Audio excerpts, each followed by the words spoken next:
ليرة أخوي الرجال فرمي ويعلمه الكتاب والحكمة والتوراة والإنجيل.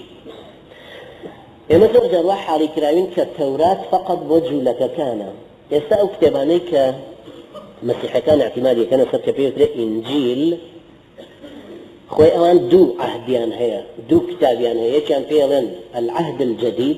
كبيلن إنجيل يكان بيوتر العهد القديم كبيوتر التوراة. توراة كش بريتية لا سفري أيوب سفري بيلن يعني كتاب سفري أيوب لاوين أنشاد هروها لكومريشي ترلو كتاباني كهن في عهد كون باسكن. أم سيدنا عيسى كهاتها ويعلمه الكتاب والحكمة والتوراة والإنجيل يعني هردوشي كوابو بانجوازي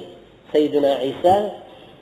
لقل بانجوازي سيدنا موسى كالبيش خويتي هردوشيان يكتري تكامل بيئكن لجانب تشريعي ولجانب مادي ورسولا إلى بني إسرائيل.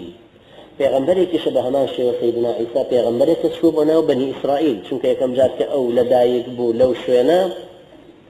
لوادي الرعاة لبيت لحم تنزيك لبيت المقدس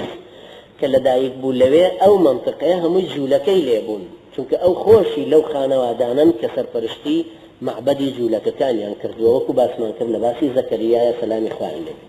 انجهاتو افرمي اني قد جئتكم بآية من ربكم من بلغو دليلكم هنا وبوتان للاين خواي خوتانوا وكو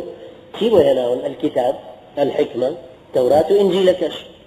توراتكش هندك مفاهيمي خوان بيان راسكاتوا أني أخلق لكم من الطين كهيئة الطير فأنفخ فيه بإذن الله. ما دام من ألم الراوي خوام بيغمبرم هندك معجزة أنا خم بردم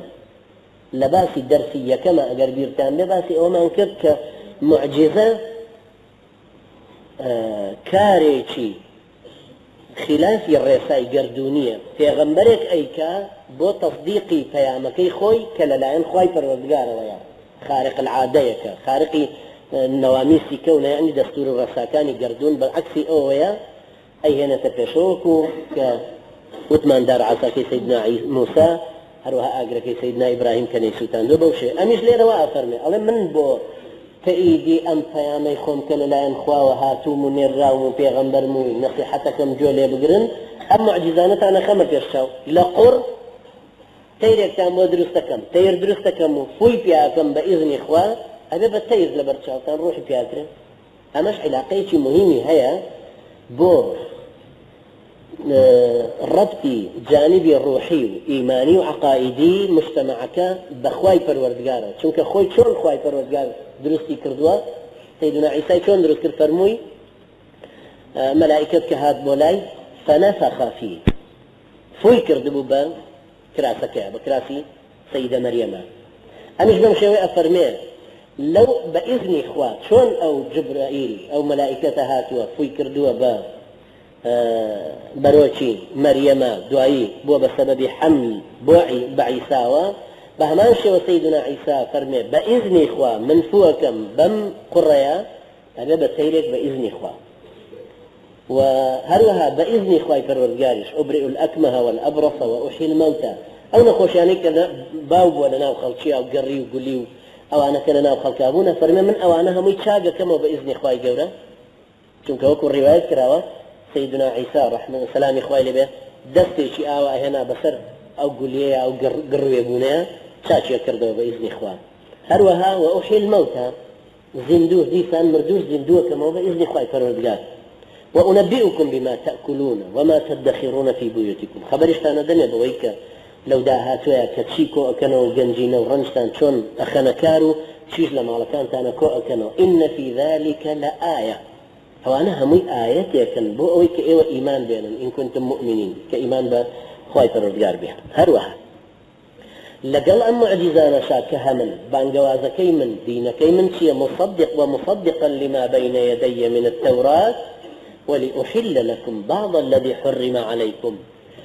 أو تشريعيك لتوراتك كان ذهبوا من أوشتان بو تنفيذك موا تصديق أيجك موا هروها هندك لو زختي لسرتان بوا وك رحمتك لسرتان تخفيفك هندك لو شتيك حرام بو لسرتان بوتان حلالكم ولأحل لكم بعض الذي حرم عليكم وجئتكم بآية من ربكم فاتقوا الله وأطيعون بلغشم للان خواهي پروردگار وحيناوه لرا اشتاك في ربين مجالي تشريعا مجالي رون كردنوي حكمي شرعية كاعتماد بكات سر دليل كأفرمي لأحل لكم بعض الذي حرم عليكم هندك لو شتاني لا تان حرام كرابون بوتان حلالكم وجئتكم بآية من ربكم دليل شم هنا لبروا مجالي تشريع كاتك حاكمك كار ودستك ملايك مفتيك قاضيك كار ودستك هر كسي چيتر رون كردنويك داعيك علي امشت حلاله ابي بلين دليلك علي امشت حرامه ابي بلين دليلك شي تشي اخوي فرزقار ودي لكتابي اخوي فرزقار ولا قران ولا سنه پیغمبر عليه الصلاه والسلام لاجماع الصحابه وهر كل اصول فقه بريار دراوا بالنسبه اهل السنه وجماعتنا الشوريه كوابوية وش الأخوات ترسلوا سمعوا طاعة بومن هبي وشوين بكوا ما دام من تشريعكم هنا معجزة خم في الشوتان تصديقي في غمبركي في شوجكم نسر أو الربازي أيش الروم دليل يشنبو هنا ولا لا يخاي فرجارو كوابو لو بترسل سمعوا طاعة بومن درب برن هوش نقطة مهمة نقطة تنظيمية نقطة يشتردنا ما دام أنا مخاطبي خلقية بم إسلاما أرين خلقينا أما إسلاما ورن وري بقرن خلق ديال لأيما كوة بيتوا أبي بو خلق شي بلين فاتقوا الله وأطيعون الأخوة بترسنوا شون أيما بكون فيا مكي أيما ورقرن لكاتك بندلي لانو كحلال وحرام تنبورنا كينوا سي أيما نبي ايوه يكتر بلين كام دليل كام آية كام حديثي في غمبر عليه الصلاة والسلام بس دليلك أمانة جائزة أما إنسان شويك لتوجيه كردني أم قران كاري دسمان دعوته هروها فرمي إن الله ربي وربكم فاعبدوه أخواي پروردگاري مني شو هي وشا بو أوي لدواي أو ني پرستن بو أوي كسبين عيسى كوري خوايا هروكو أوي اختلافيك دواي نماني خوايا فرمي فاختلف الأحزاب من بينهم كأوهم فرقة جواز وآراء جوازة إرساش كبردوان هرايا سلنا ومسيحية كان لأوروبايا للشرق لكنيسة كان شرقا هروها لنا ومسلمانان شاكر رأيان درباري يا عيسى إني متوفيك ورافعك إلي كان اختلافيا بهمان الشيء وحي